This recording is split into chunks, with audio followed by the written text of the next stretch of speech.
Virus flu burung yang sebelumnya hanya menyerang unggas akhirnya menelan korban manusia.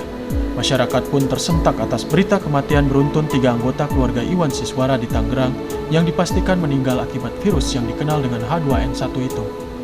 Rumah Sakit Sulianto Saroso, Jakarta Utara sebagai rumah sakit rujukan penderita penyakit itu kebanjiran pasien. Korban meninggal terus bertambah. Sejak Juli 2005 hingga 10 Januari 2006, dari 260 laporan gejala flu burung, sebanyak 16 orang positif dan 11 orang diantaranya telah meninggal.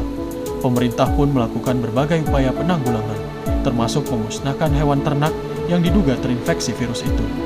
Organisasi Kesehatan Sedunia (WHO) dan negara-negara maju menaruh perhatian pada penyakit ini. Berbagai penelitian dilakukan untuk mencegah terjadinya pandemi flu burung.